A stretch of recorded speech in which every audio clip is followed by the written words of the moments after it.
Hi was welcome to our channel. ఈ వీడియోలో మనం మెయిన్‌గా మాట్లాడబోయే విషయం ఏంటంటే, తల్లికి వందనం పథకం అనేది రీసెంట్‌గా నిన్న కాక మొన్న జూన్ 12వ తారీఖున విడుదల చేయడం అయితే జరిగింది. అయితే ఒకేసారి కాకుండా ఒక్కొక్కరి అకౌంట్‌లోకి పూర్తిగా ఆ డబ్బు అనేది జమ కావడానికి కనీసం ఒక రోజు నుంచి ఒక వారం రోజులు టైం అయితే పెట్టుకోవడం జరిగింది. అయితే ఇక్కడ తల్లికి వందనం పథకం మీద వైఎస్ఆర్‌సీపీ పార్టీ అనేది చాలా గట్టిగా ఇప్పుడు విమర్శలు చేస్తుంది. ఆ విమర్శల్లో భాగంగా తల్లికి వందనం పథకం అనేది 15,000 ఇస్తానన్నారు. 13,000 వాళ్ళ అకౌంట్‌లో ఏసి, మిగిలిన 2,000 అనేవి స్కూల్ మెయింటెనెన్స్ అని చెప్పి నారా లోకేష్ చెప్పారు. కానీ అవి నారా లోకేష్ అకౌంట్‌లోకి వెళ్తున్నాయి.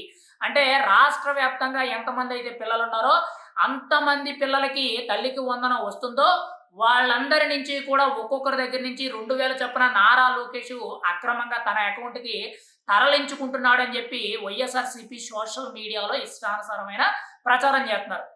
ఇది ఎలా ఉందనంటే తల్లికి వందనం పథకం మొన్నటి వరకు ఇవ్వలేదని చెప్పి దాని మీద రచ్చ చేసి దాన్ని ఎక్కడికి వెళ్ళినా గానీ ట్రోల్స్ నీకు 15,000 నీకు 15,000 నీకు 15,000 అని చెప్పి ప్రతి ఒక్క నాయకుడు ఆఖరికి వైఎస్ఆర్‌సీపీ పార్టీ అధ్యక్షుడైన జగన్మోహన్ రెడ్డి గారు కూడా అదే పంతనాన పాడారు.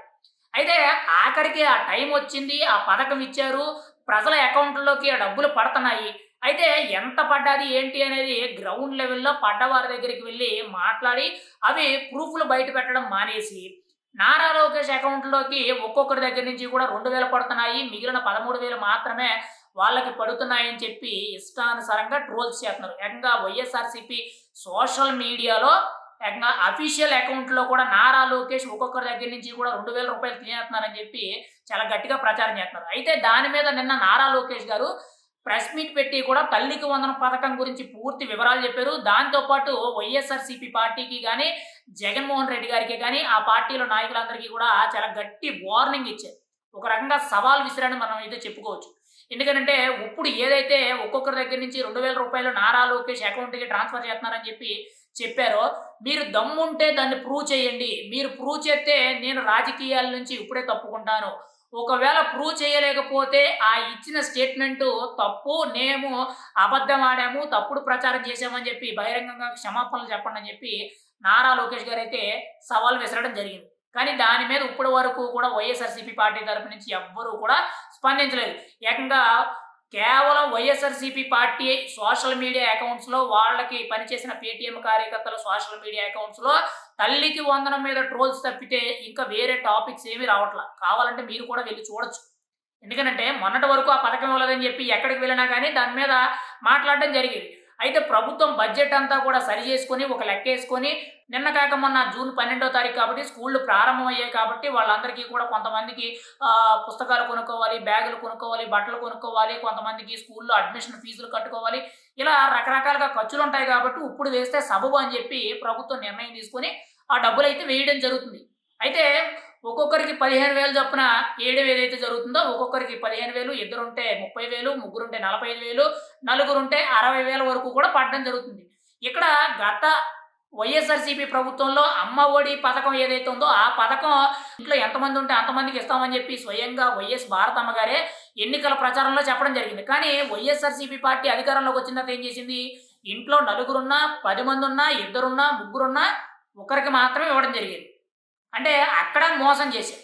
మళ్ళీ రెండోది అమ్మఒడి పథకం అనేది కేవలం 4 ఏళ్ళు ఇచ్చినట్టున్నారు. కొంతమందికి పూర్తిగా 4 ఏళ్ళు పడ్డది. కొంతమందికి 3 ఏళ్లే పడ్డదని చెప్పి కొన్ని వార్తలైతే వినిపిస్తున్నాయి. మొదటి సంవత్సరం 15,000 ఏశారు. రెండో సంవత్సరం 14,000 ఏశారు. మూడో సంవత్సరం వచ్చేటప్పటికి 12,500 ఏశారు.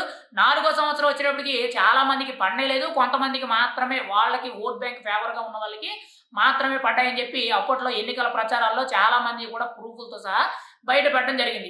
మరి గత 5 ఏళ్ళు కూడా వీళ్ళ తప్పులు మర్చిపోయి ఇప్పుడు కొత్తగా ఆ తల్లికి వందనం పథకం ఈ ప్రభుత్వం వచ్చిన తర్వాత మొదలెట్టినప్పుడు ఇటువంటి దుష్ప్రచారాలన్నీ చేస్తున్నారు. 2,000 నారా లోకేష్ దొబ్బేసాడు.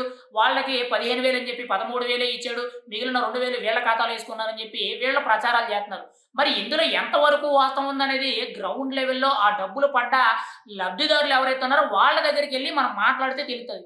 అటువంటి ముఖ్యంగా వీడియో ప్రూఫ్స్ గాని, ఆడియో ప్రూఫ్స్ అటువంటివి ఏమీ లేవు.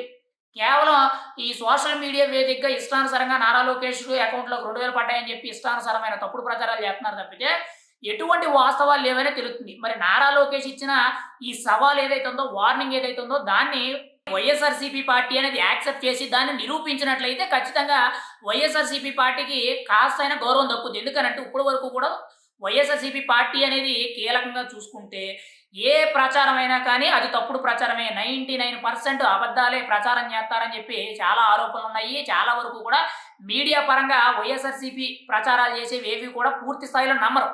మరి ఇప్పుడు ఈ సవాల్‌ని స్వీకరించి ఇక్కడ నిజమైన ఆధారాలు ఏవైతే ఉన్నాయో బయట పెట్టినట్లయితే నారా లోకేష్ ఒకవేళ తప్పు చేసినట్లయితే ఆయన బహిరంగంగా క్షమాపణలు చెప్తానంటారు.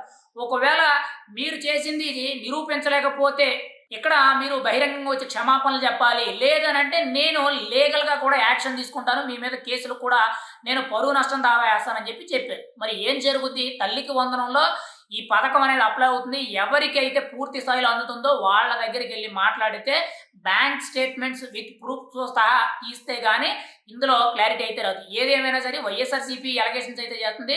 నారా లోకేష్ అయితే మాత్రం చాలా గట్టిగా కౌంటర్ ఇవ్వడం జరిగింది. మరి ఏం జరుగుద్ది తల్లికి వందనం పథకం గురించి అనేది మనమైతే ఎదురు చూడాలి.